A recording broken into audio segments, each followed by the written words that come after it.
Tonight, more than 100 million Americans under weather alerts as a deadly ice storm shoots across the country. The system ushering in dangerous cold, freezing rain, snow, and icy conditions from coast to coast. Dozens of deaths blamed on rounds of unrelenting storms. The ice causing a plane to slide off a runway in Rochester, New York, as concerns grow over treacherous travel conditions heading into the weekend. Is another system right behind this one. Also tonight, the explosion in D.C., a gas explosion, leveling a building right next to a daycare. The race to rescue more than a dozen kids before that fiery blast sent the structure tumbling. War with America, a top commander of the Houthis rebel group telling NBC's Richard Engel that the Iranian-backed group feels they are at battle with our country. It comes as the U.S. steps up strikes on the Houthis in Yemen, one day after redesignating them a terror organization. Will this cycle of violence continue? Stumbling in the spotlight? Republican presidential candidate Nikki Haley facing new criticism after saying the U.S. is, quote, not a racist country. The series of missteps on the campaign trail and how she's now reversing course with just 5 days until the New Hampshire primary. Trump's running mate, NBC exclusively reporting former President Trump may be considering New York Representative Elise Stefanik as VP. She's currently slated to speak at a New Hampshire campaign event for the former president ahead of the primary. The reason why Trump's allies say she's high on the list to run beside him. Plus, the Kentucky man going to extreme lengths to track down the thief who stole multiple packages from his front door. How he's using Apple AirTags to get back what's his. And sweet surprise, a World War II vet brought to tears after meeting his newborn great-great-granddaughter. The touching moment caught on camera, now going viral. Top story starts right now.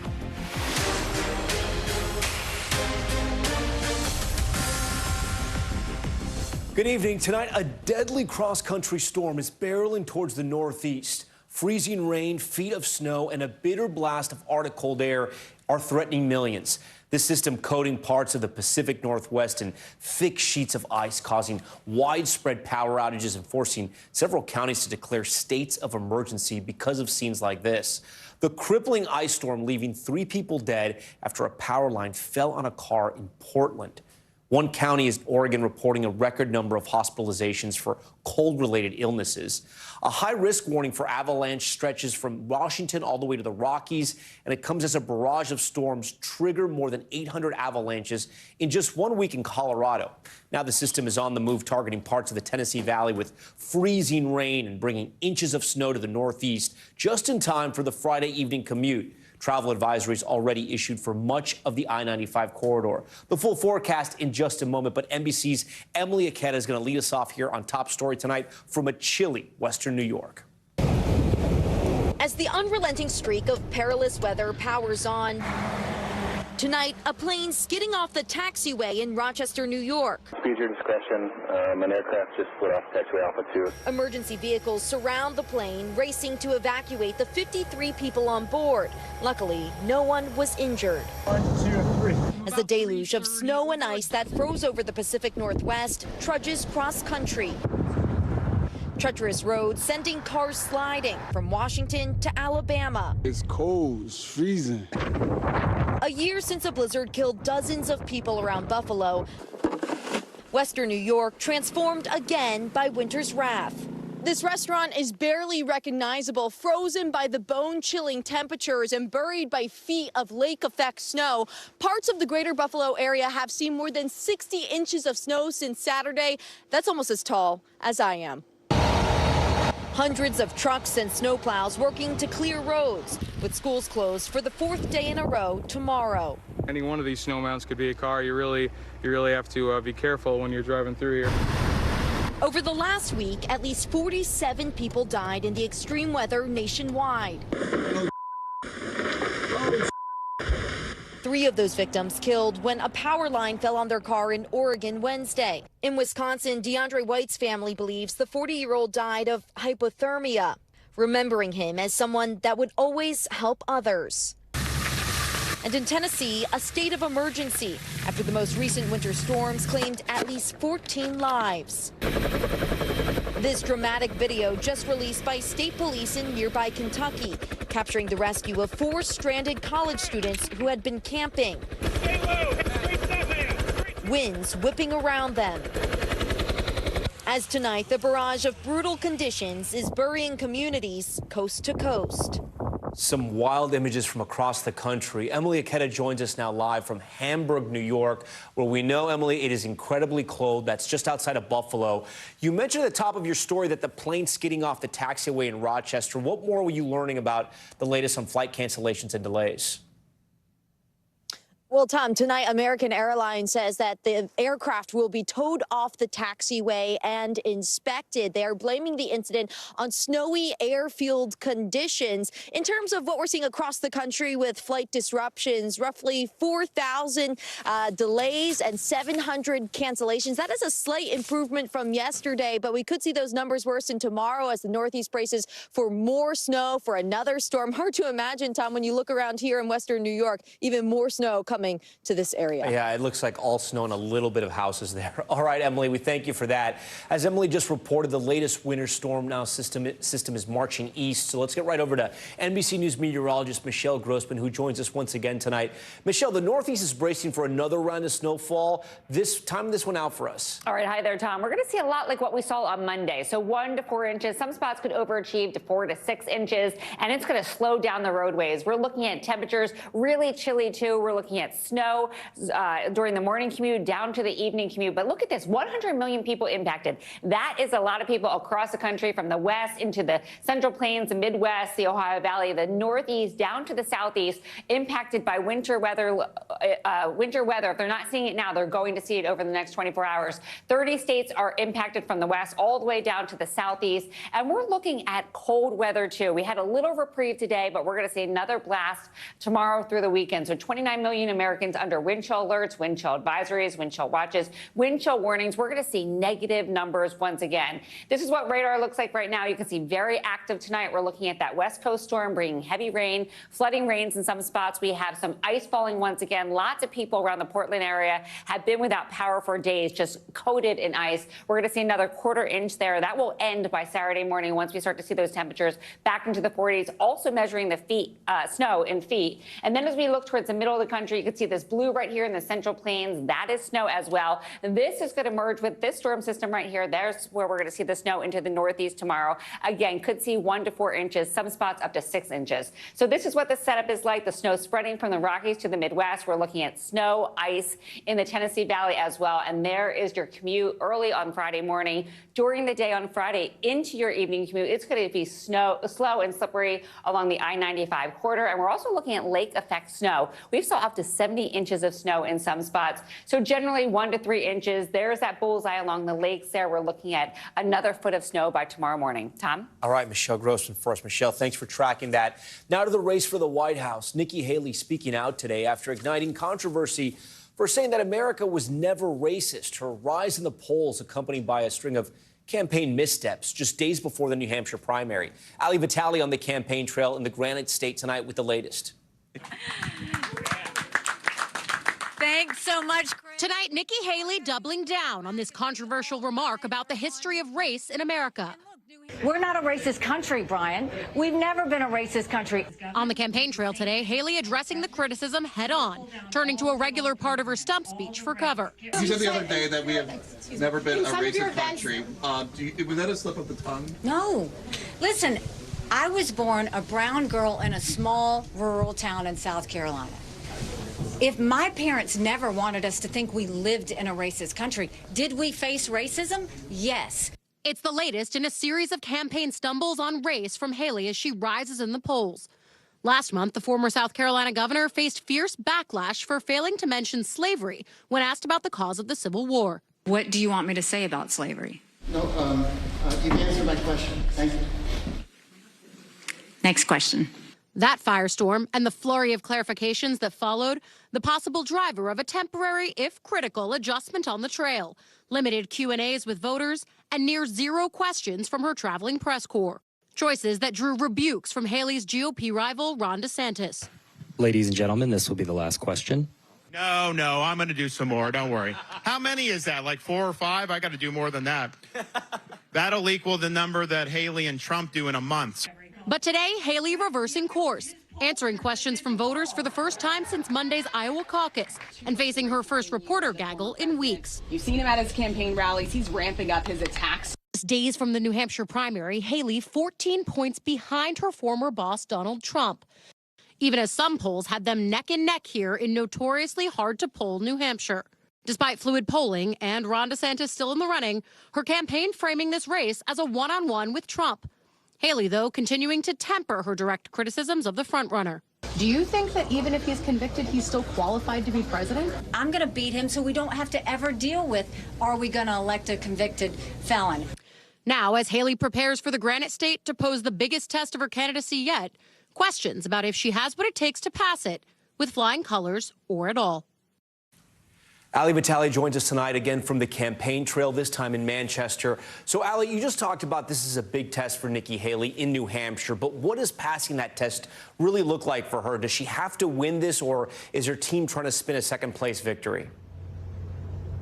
Well, look, Tom, they've been really difficult to pin down on this. When we were in Iowa, I understood why, because they were clear that second or third would have been fine by them strategy-wise. But here on the ground in New Hampshire, we've really watched them continue to shift the goalposts of what it means to be successful here in the Granite State. Her top endorser, the governor here, Chris Sununu, said a month ago he thought she was going to run away with this primary in a landslide. Now, just last week, he's shifting those expectations, saying that second place is probably what's going to happen, and that second place has always been the Haley campaign's goal. Of course, we all know getting first is better than getting in second, but it's clear that the Haley team is at least trying to set low expectations, unclear of if they'll actually get to surge into that top position over her former boss, Tom. You know, Ali, one of the interesting things that's happening in New Hampshire just this week is that we're seeing less and less of Governor Ron DeSantis, right? He never sort of put a lot into New Hampshire, but now with the debates disappearing, he's really barely going to be there.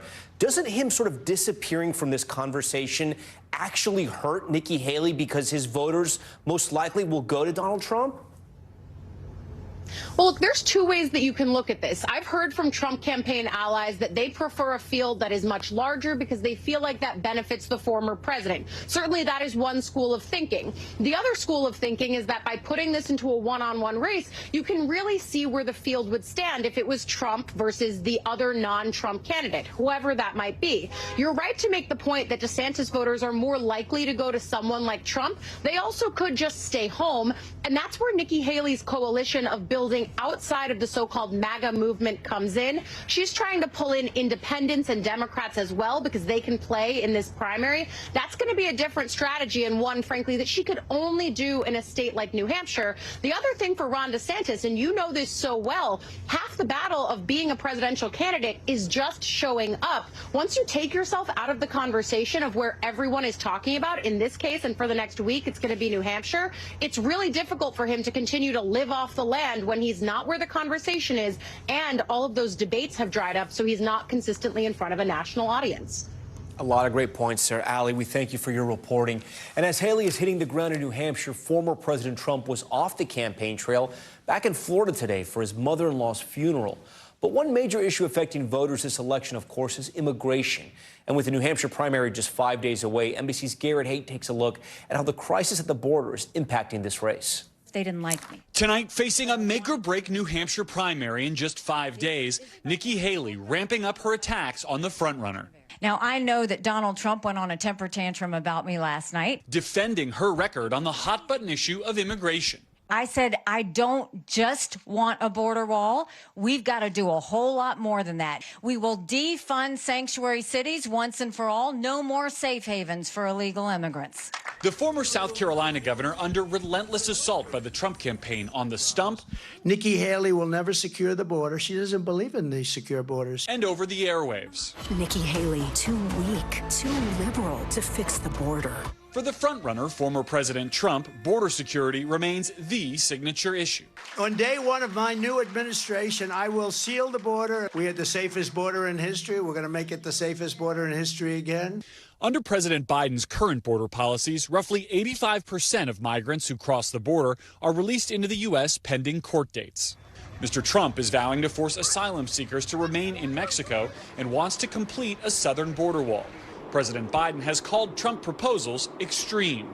The former president overnight urging House Republicans negotiating with the White House not to accept any compromise deal short of perfect, as Congress debates linking aid to Israel and Ukraine to border security. President Biden pushing back. I think the vast majority of members of Congress support aid to Ukraine. The question is whether or not a small minority are going to hold it up, which could be a disaster. And tweaking Mr. Trump over the low turnout in Iowa in his landslide victory. Well, I don't think Iowa means anything. Lowest number of votes anybody's won got.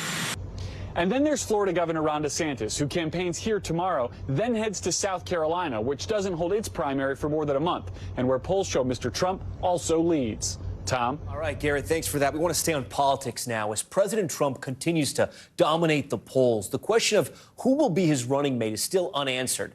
Trump indicating on Fox News last week he had made up his mind on a VP pick. Here's what he said. If you are the nominee, which I know you expect to be, who would be in the running for vice president? Well, I can't tell you that, really. I mean, I know who it's going to be. Give us a hint. We'll do another show sometime. Now, exclusive NBC News reporting reveals that Elise Stefanik, the Republican congresswoman from New York, has been floated as a potential running mate. This follows her viral back and forth with 3 university presidents at a congressional hearing about anti-Semitism on campus. Joining us now is one of the reporters on that byline with the big scoop, CNBC's Brian Schwartz. Brian, welcome to Top Story. Thanks for having me. So talk to us about this, right? Because I want to understand, like, those were the tense moments that a lot of people, Elise Stefanik, got on their radar with what happened, in Congress, talking about anti-Semitism on campus. I think we have a clip of this. Let's roll that. Genocide of Jews violates Harvard Code of Conduct, correct? Again, it depends on the context. It does not depend on the context. The answer is yes, and this is why you should resign. Specifically calling for the genocide of Jews, does that constitute bullying or harassment? If it is directed and severe or pervasive, it is harassment. If the speech becomes conduct, it can be harassment, yes. Conduct meaning committing the act of genocide? So, Brian, that moment, we know that former President Trump apparently was watching as well, right? And what is your reporting? What did you learn? Well, it was basically right after that, these conversations started to happen at Mar-a-Lago. This is in late December, about Elise Stefanik possibly being his running mate. These were conversations that came up about others who also could be, of course, a choice for him to be his running mate. And that viral moment, though, was just one event of how she really got on his radar. She's been on his radar, let's be honest, the last few years. She's been one of his most vocal, loyal supporters in Congress.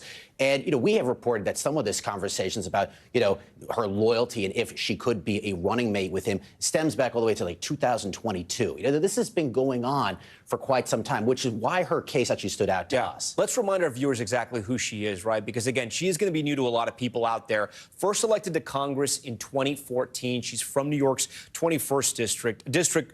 President Obama won twice. She's been a staunch supporter of President Trump and is the 4th highest ranking Republican in Congress at the House as the conference House chair. But I got to ask you, what does she bring to the ticket? When you think about Mike Pence knew Washington. He had been a congressman there. He also was very big with the evangelical community. And he was a yin to the yang of Trump, if you will, right? We saw it especially on January 6th. But what does Stefanik bring to that? I mean, I understand she's a woman, so there's a difference there, but she's not going to deliver the state of New York. Right. So what else does he see, or he just really likes her? Well, table the loyalty for a second, and let's look at the other pieces, which is fundraising. And Donald Trump has a very strong fundraising operation, but there's also something that's currently missing in that fundraising apparatus right now, and that's certain portions of Wall Street. People who have stepped back and said, you know what, we're not really going to help Donald Trump as of this moment. Of course, that, could change. How could that change? Well, that's Elise Stefanik, possibly. She is still very close with some of the very same people that have been saying, we're going to step back and not help Trump right now. And you bring her in, or bring somebody in who has that kind of donor network, that could bolster him a little bit. That could help him kind of get back a little bit easier with some of these people who've been trying to stay on the sidelines, or maybe even helping somebody on the side like, Nikki Haley or Ron DeSantis. Those very same people are close to Elise Stefanik as well. We're obviously getting a little ahead of ourselves. He has to lock up the nomination, of course. But what kind of timeline have you heard about this? Well, listen, I think this, if you go off somebody like, I think Steve Bannon was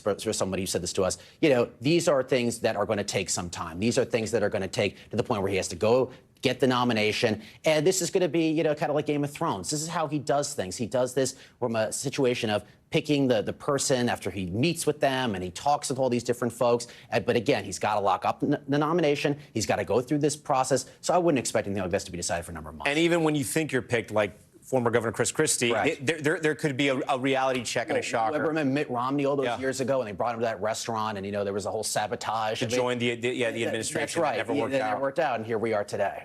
Brian Schwartz, great to have you on Top Story, and great job on the break there. We want to turn now to the latest news surrounding Georgia's Fulton County District Attorney Fani Willis. She's the DA who brought election interference charges against former President Trump and 18 others last year, but now she's embroiled in her own legal drama. Willis was subpoenaed this month in a divorce case involving a special prosecutor she appointed to oversee that sprawling investigation. A lawyer for one of Trump's co-defendants accusing her of engaging in an improper relationship with that colleague. Now, a judge has set a hearing for these allegations against Willis for February 15th, while an attorney for Willis saying in court documents today the subpoena should be squashed. To break this down for us, I'm joined by now NBC legal analyst and friend of Top Story, Danny Ceballos. Danny, thanks for joining us. I want to read you a quote from Willis's attorney. It says the following: Jocelyn Wade has conspired with interested parties in the criminal election interference case to use the civil discovery process to annoy, embarrass, and oppress District Attorney Willis. Talk to us about what the DA is trying to do here. The DA is looking for a protective order, and it's based really on two main arguments. Number one, she's the DA, and therefore, because she's a high-ranking official, she has grounds to quash, or in other words, stop a subpoena for her deposition testimony. But the second argument is that she is somebody that has no knowledge about anything to do with this divorce case. That may be something that she's going to have to establish. It may be a harder thing to establish if there actually is or was a prior relationship with the special prosecutor. Motions to quash subpoenas are difficult to win. If there is potentially relevant evidence, I imagine a court will not really be too bothered by the fact that she is a high-ranking official if she has knowledge that is relevant to the case and the reason for which she was subpoenaed. You know, there's also a court hearing about having the divorce documents unsealed. Several media organizations are suing to get those documents to see what the connection is, allegedly, between the DA, to see if there's any there, right? Because right now, no evidence has been proven of a romantic relationship between the special prosecutor and the DA. Do you think that's going to happen? It's hard to say, because on the one hand, these kinds of divorce cases, the records are usually sealed or kept confidential, as are cases in family court or similar family court-related matters. So there's a grounds for keeping things sealed or confidential. But at the same time, the motion filed by the defense here makes allegations that are squarely related to issues that are in that divorce case. So the defendant in this case, Roman, who has filed the motion to disqualify or actually dismiss the criminal case, which is a long shot, but also to disqualify the prosecutor, that may be enough to get them over the threshold and possibly open up these records. We've talked about this before, right? The worst case scenario for the DA here. In the worst case scenario, she may have to drop this special prosecutor, and even she may possibly get into some trouble as well. Well, the worst case scenario is dismissal of the criminal case. That's what the defendant, Roman, is asking for. But is that even possible? It is so unlikely that I will say it's possible, just to keep my crack in the door open, but likelihood, I would say, virtually non-existent, because that's not even the appropriate remedy for a conflict like this. Even if the special prosecutor was not properly appointed, which is one of the allegations, even if they are in a romantic relationship, and even if the money from Fulton County went to the special prosecutor, which went back to the DA to pay for vacations, the reasonable remedy would be, even if all that were true, would be to disqualify those two prosecutors. But by the way, that is a massive victory for the defendant, Roman, and I'm sure the other defendants who are certain to join in on that same motion. So even though it's a good example of how the defense may have asked for something that's a bit of a stretch, if they land in the middle, it's still a huge victory. And then I want to ask you, you know, in these cases, a special prosecutor was appointed, but there's an entire office full of DAs, assistant DAs, I should say. Why do they have to go to the special prosecutor? Is that normal in this situation? The special prosecutor may have been hired, and this does happen. It's not normal to hire a special prosecutor, especially in state cases, but sometimes a special prosecutor has particular skills in a particular area. Let's say RICO, for example.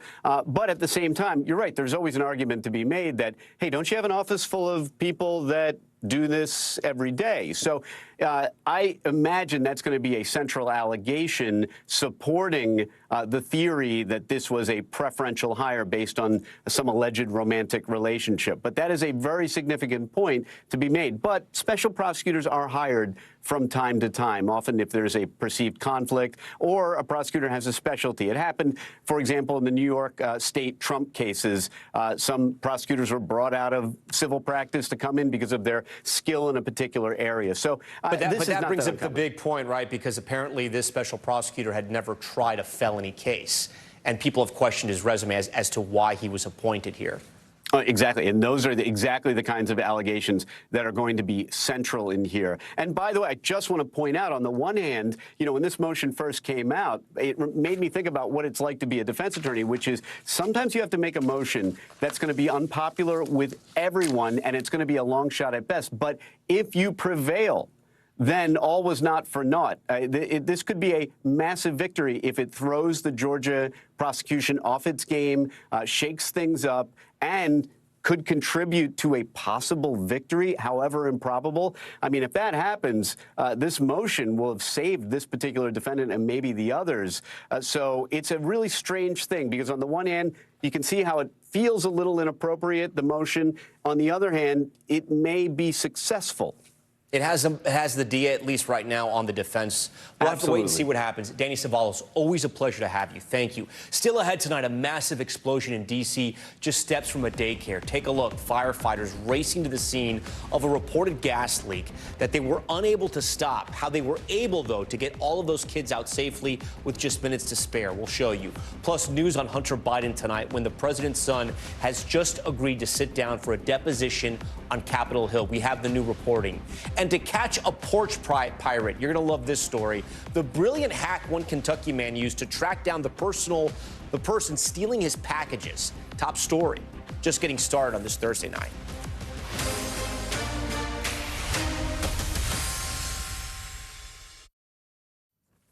We're back now with a gas explosion in Washington, D.C. The blast destroying a building right next to a daycare. Firefighters evacuating 16 kids just minutes before the building was absolutely leveled. NBC's Yamiche Alcindor has the late-breaking details. A daycare exploded and a building was leveled in southeast Washington, D.C. Thursday morning. The building just exploded. The blast happened shortly after firefighters were called to investigate a suspected gas leak. The gas was very noticeable. You could hear it leaking as well as smell it from the street. Once on the scene, firefighters soon realized they could not stop the leak. They had just 15 minutes to evacuate the building and those nearby, including a daycare, before it exploded. That quick thinking meant 16 children got out safely. D.C. Mayor Muriel Bowser said she was shocked at the damage. When I saw the building itself, my mouth fell open because if the children had been in that building, they would have very definitely been impacted. Bricks and rubble crashed on the street as firefighters spent hours putting out the flames. Smoke from the explosion filled the D.C. skyline for miles. Tonight, officials say the cause of the leak is still under investigation, but credit the fast-acting firefighters for avoiding what could have been a mass tragedy. I think we're very lucky today. We're just grateful to the firefighters for making the necessary and quick decision to remove everyone. Miraculously, only one person suffered minor injuries from flying debris. It will take weeks to get the area cleaned up. Tom? All right, Yamiche, thank you. Now to one man's clever way to stop a porch pirate. A Kentucky homeowner using an Apple tag to follow a thief after multiple packages were stolen outside of his home. And it's not the first time he used the device to track something down. Ward Jolise from our Louisville affiliate Wave 3 has this story. For online shoppers, there aren't many things more frustrating than a porch pirate. Just ask Louisville homeowner Josh Wade. You know, it's our stuff. Could you just leave it? You know, could I have it back, please? He's had several packages stolen from his doorstep, But it got particularly bad last week. Tuesday, something was taken off the porch. Somebody stopped by and stole some slippers, again, Christmas gifts, off the porch the next day. After having 2 packages stolen in just 2 days, Josh thought something's got to give. So then he got a clever idea. Why not maybe use one of these Apple AirTags and maybe figure out where these packages are going? For those who don't know, Apple AirTags like this one are tracking devices used to find things like lost keys, or in this case, lost packages. I took the AirTag off my keys. I went to the thrift store, picked up some random box of something, $5, and opened it up, dropped the AirTag in it, sealed it up, put it back in the shipping box, and mailed it to myself through UPS. When his fake package arrived, Josh only had to sit and wait, and sure enough, just a couple minutes after it arrived at his doorstep, the same thief showed up on his doorbell cam and snagged it for himself. Josh opened up the app used to track the AirTag on his phone. As I got a little bit more zoomed in, I could actually see where they were in the neighborhood. With the help of the AirTag, Josh and police caught up to that guy from the video a few blocks away, a man named Blair Lyford. Lyford had gotten rid of those cheap cups, but for some reason, he kept the AirTag in his bag, which led to his arrest. It's actually not the first time Josh used an AirTag to track something stolen. Just a couple years ago, he used one to track his wife's stolen trailer to a home. So I called the cops again. They came and chased the guy off, I guess. He ran, but we got the trailer back. But wait a second. Whatever happened to those cheap cups the porch pirate walked off with? Well, believe it or not, Josh spotted them while driving just a day later. Some dude just had it. They were sitting at a bus stop or on a bench, and I pulled over and walked over and said, "Hey, nice cups. Where'd you get them?" Nice, friendly, kind. And he just said, "Somebody gave them to me. Here." Josh admits he has no real need for these tacky Christmas cups, but while they sit on his dining room table, they serve as a reminder of the time he thought outside of the box and got his box back. All right, that was Ward Jolise from our Louisville affiliate Wave 3 reporting. We thank them for that. Coming up, the thieves robbing more than a dozen ATMs in the D.C. area. But they're using an unusual tool to commit the crime, how they're taking the jaws of life to steal thousands of dollars.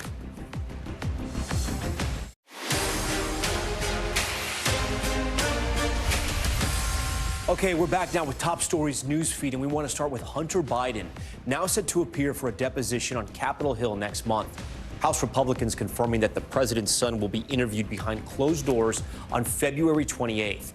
Back in December, Hunter Biden challenged a subpoena for a closed-door testimony, making a surprise appearance outside of Congress, saying he would only testify in public. Police are searching for the thieves targeting ATMs in the D.C. area using a major piece of construction equipment. New images showing the suspects using a power tool known as the Jaws of Life to break into ATM machines. Police say they believe the group has robbed at least 13 ATMs at 7-Eleven convenience stores across D.C., Virginia, and Maryland. No one has been hurt so far, and no arrests have been made. A member of the exonerated Central Park Five has been appointed to an NYPD oversight committee. New York City Councilman Yusef Salaam is set to take over as chair of the council's Public Safety Committee. Salaam is known as one of the 5 men wrongly accused and convicted and later exonerated in the 1989 Central Park jogger rape case. And an update tonight, 3M announcing a $253 million settlement with veterans over its combat earplugs. The manufacturing giant has agreed to pay more than 30,000 active service members and veterans who accuse the company of selling defective combat earplugs to the U.S. military. The defect leading to hearing loss and ringing in the ears. 3M says the payments will be sent out by the end of this month. Okay, we want to turn now to the latest out of Uvalde, Texas, where a new federal report is giving troubling insight into how authorities failed to respond to the tragic shooting at Robb Elementary School in May of 2022. The U.S. Attorney General meeting with family members of the 21 victims and sharing what the investigation has uncovered. NBC's Morgan Chesky is there with the story. Tonight, a year and a half after a teenage gunman's rampage left 21 dead in a Uvalde school, the U.S. Attorney General not mincing words. The law enforcement response to the mass shooting at Robb Elementary was a failure. The Department of Justice releasing its massive federal investigation into the Texas town's darkest day, which found cascading failures of leadership, decision-making, tactics, policy, and training. The scathing report, topping 600 pages, it determines the most significant failure was officers treating the gunman as a barricaded threat and not an active shooter. Had the law enforcement agencies followed generally accepted practices in an active shooter situation and gone right after the shooter to stop him, lives would have been saved.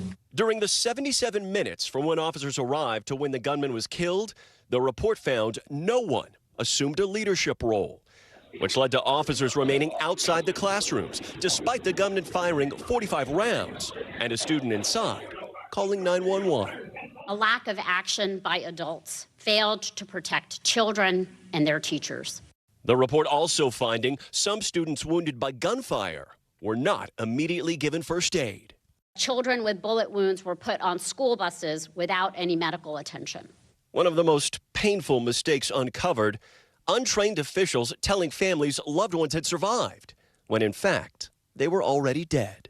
I hope that the failures end today.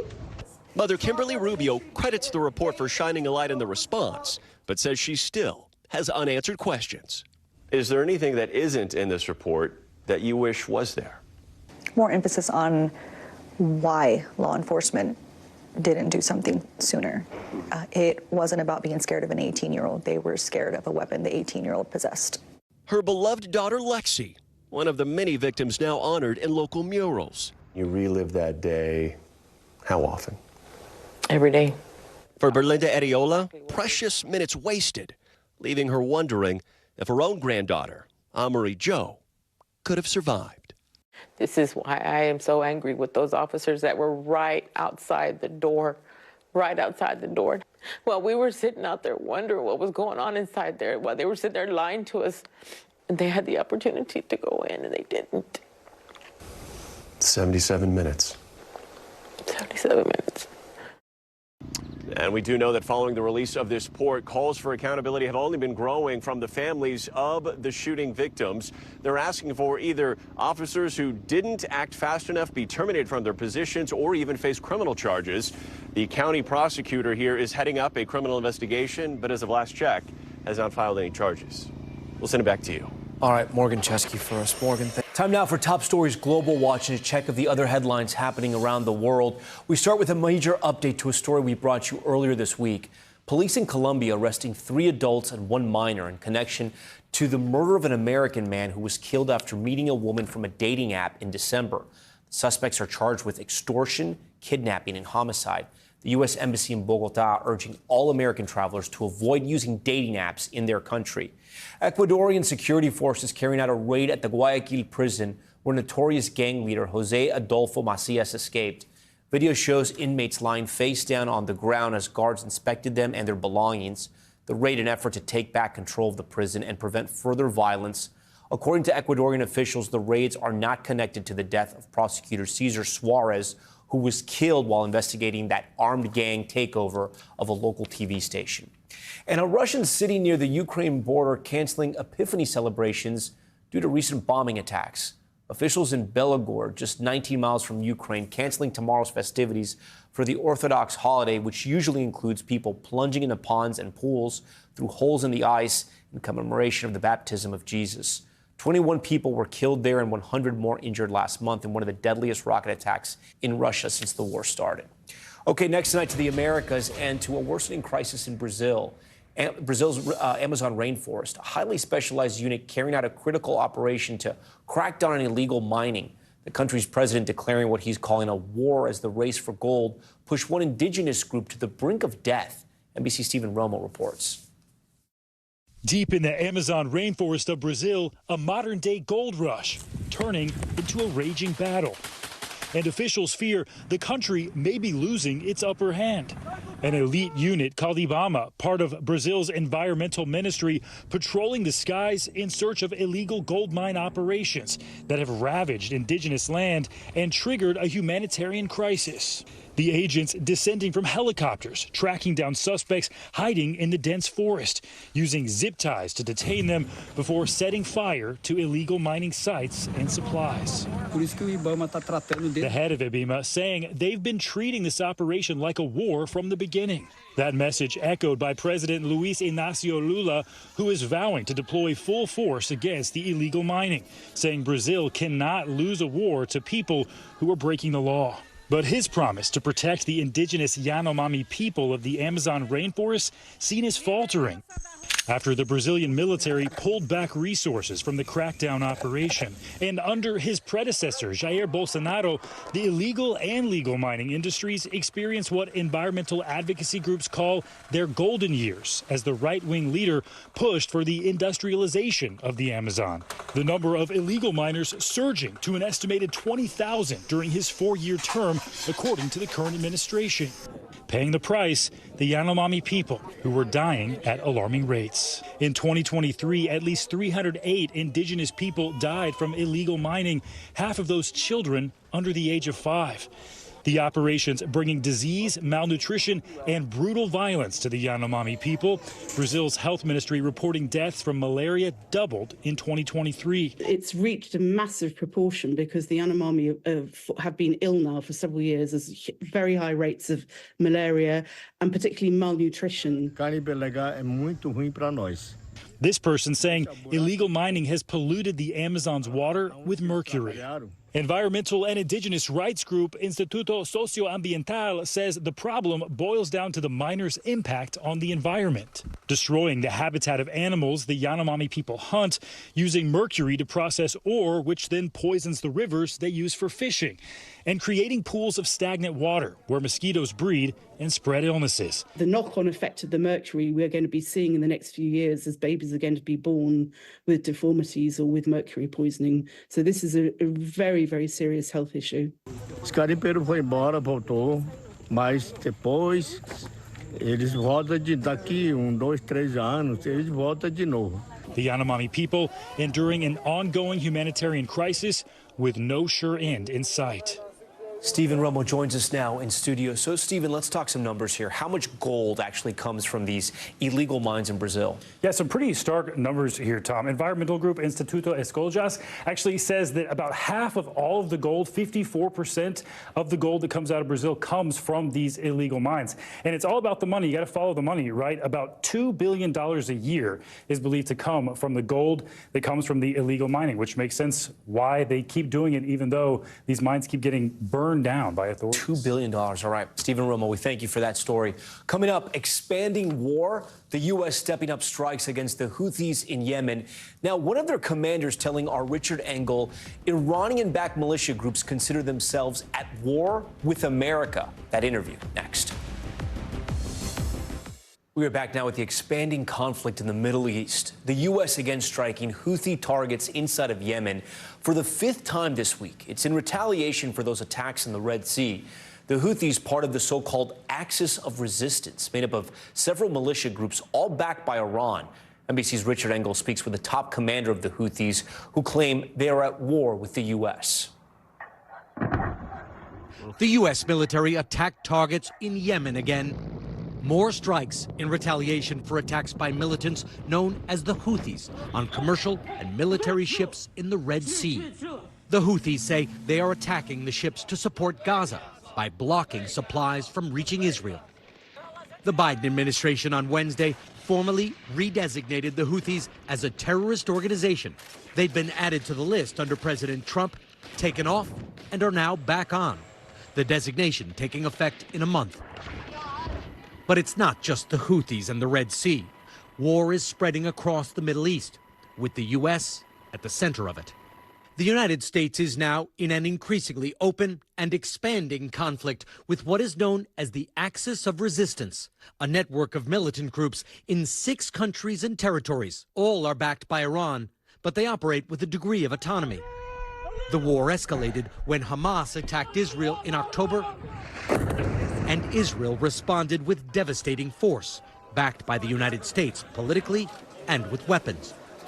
Collectively, the Iranian-led axis is formidable. Hezbollah in Lebanon is arguably the most powerful non-state military in the world, with tens of thousands of rockets and battle-tested fighters. Hamas has effective militants too, and the notoriety of the Palestinian cause. Iranian-backed militias in Syria, and Iraq are close to oil fields and American military bases, which they've been attacking and been attacked from consistently since October. And in Yemen, the Houthis, they call themselves Ansarullah, have the advantage of location right on the Red Sea. I spoke to one of the group's top leaders. The Biden administration has designated your group, the Houthis, as a terrorist organization. What is your reaction to that? We would say to Biden, this label should be given to Netanyahu, he says. Is there now a regional war underway between the United States and Iranian-backed groups, including your own? Yes, as we said, America announced the war against us, he says. Iran is projecting its power in other ways as well. Iran carried out a strike in Baluchistan, which is a region in Pakistan, a region where many militant groups operate, including anti-Iranian groups. Pakistan responded with a strike against Iran. You know things are bad in the region when even the Taliban are calling for calm. Tom? Quite the statement. Okay, Richard, thank you. Coming up, the World War II vet that lived a memorable life and is still making memories. The big little surprise he never saw coming until he had it right in his hands. Finally tonight, a hero's welcome. A World War II vet from Oklahoma meeting his great-great-granddaughter for the first time, and that moment is now going viral. Here's why. For more than half a century, World War II veteran Dewey Muirhead's stories have captivated his big Oklahoma family. It's amazing how he will sit down and tell you a story from 1942, and he can spout every single second of it off. Dewey serving in the military police across the Rhineland, Central Europe, and Normandy. Guys like him, they were just teenagers, and they fought for every freedom that we have. Great-granddaughter Lexi Fowler knows all his stories by heart. Fast forward 1942, he met my great-grandmother Inez. He met her at a pie supper. He bought her pineapple pie, and from there it was just kind of history. That pie leading to a decades-long marriage, 3 children, 4 grandchildren, and 10 great-grandchildren. Over the years, through every big family milestone, Dewey, right there in the middle of it all, even at 101 years old. I actually did a first dance with him at my wedding as well. I could get emotional talking about how much he means to our family. He truly is the backbone of our family. So as Lexi welcomed her baby, she wanted to make the next chapter of the family's history stand out. I said, Dewey has not met her yet.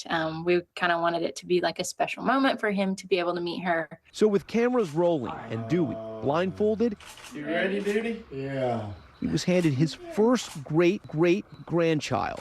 Sweetie, what in the world are you doing? You got the kiss, sweetie. Oh, is it? My goodness alive. Oh, goodness. Oh. It was really amazing to look into his eyes and just see the joy that she brought him. And just, I know it meant a lot for him to be able to meet her. For Lexi and new baby Millie, a chance to pass on Dewey's stories to family generations to come. When my great-grandfather went to war, he probably never knew. I mean, he never knew that if he was coming back to his wife, let alone come home in 101, be meeting his great-great-grandchild. And just being able to put my daughter in his arms, like that was really a surreal moment. Just like everything that he has fought for, it all just makes sense now. And he really just, it all just kind of came to light. She is perfect. She is a pretty baby. Golly. A lot of love in that family. We thank you for watching Top Story tonight. I'm Tom Llamas in New York. Stay right there. More news on the way.